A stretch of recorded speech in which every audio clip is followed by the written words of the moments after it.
Y tras el éxito del primer viaje, ¿sabéis qué pasó? Que volvimos a cruzar el Atlántico. Así que el país pasó en pocos años de una reconquista a una conquista. Imaginaos entonces qué tiempos tan moviditos para ser españoles.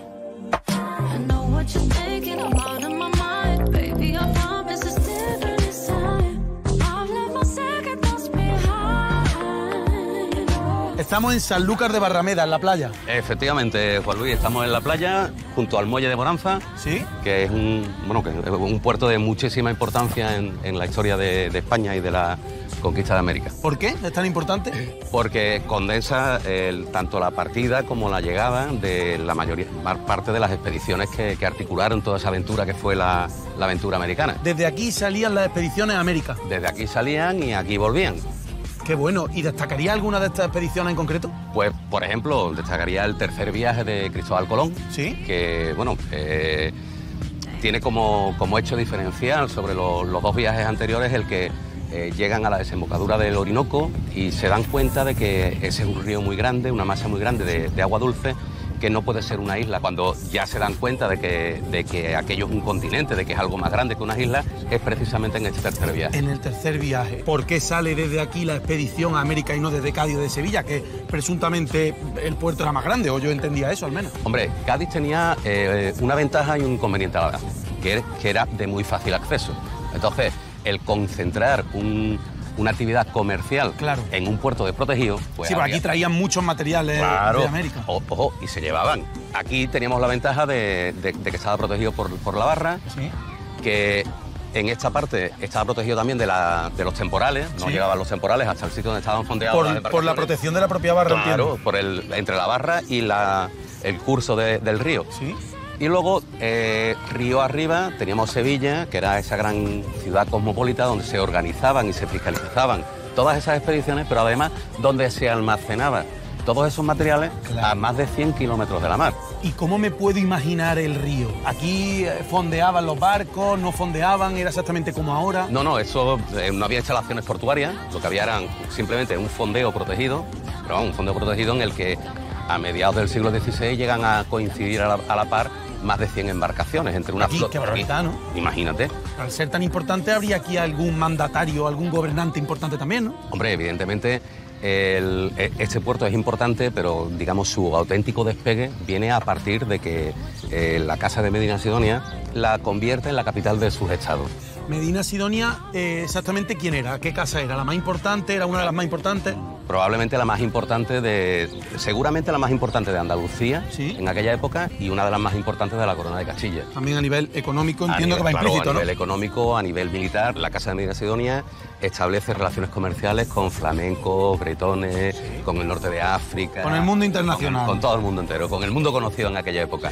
Para que te hagas una idea de la importancia,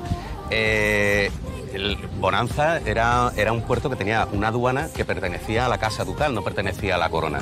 Los impuestos que pagaban las mercancías... Iba directamente a la casa. A la casa de Sidonia. Antes de seguir, ¿nos dejáis que cambiemos un poco todo este entorno de bonanza que conocéis hoy? Porque es verdad que antes de la conquista el agua le llegaba a Sanlúcar casi hasta el cuello, con una línea de costa mucho más hacia adentro, hasta donde hoy la vida es otra, y con un muelle que le mojaba los pies de prosperidad. Vamos, casi como le pasa hoy con su playa.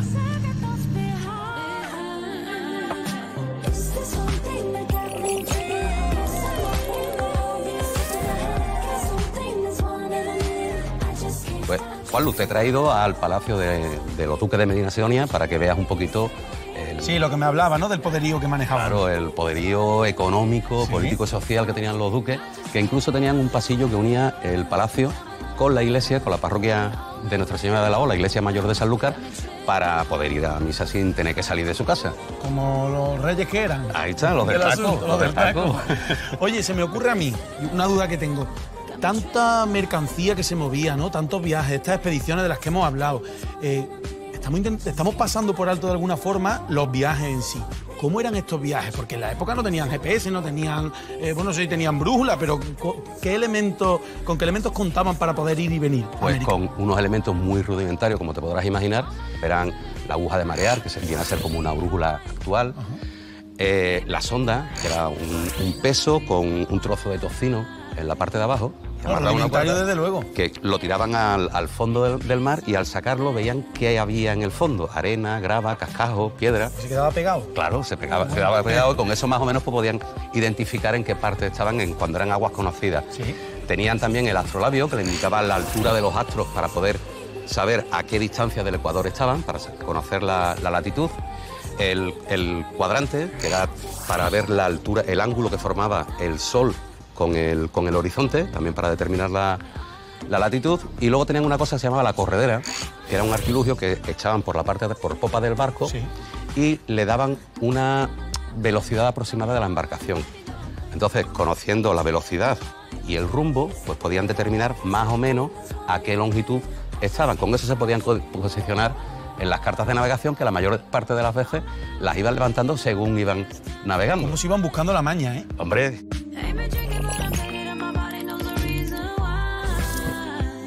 pues como te decía antes, igual que trajimos muchas cosas de América, también llevamos muchas, ¿no? Exportábamos. Exportábamos. Y una de las cosas más importantes que exportábamos eran religiosos. A América enviamos muchísimos religiosos porque una de las causas de legitimación de apoderarse de aquellas tierras, sí, era el tema de la evangelización. Era una de las motivaciones, ¿no? Claro, que llevaban. Claro, era una de las motivaciones que tenían, era principalmente religiosas.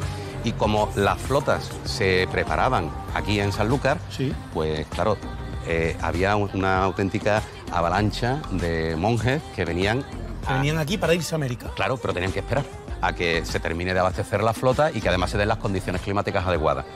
¿Qué hacían? Pues montar conventos.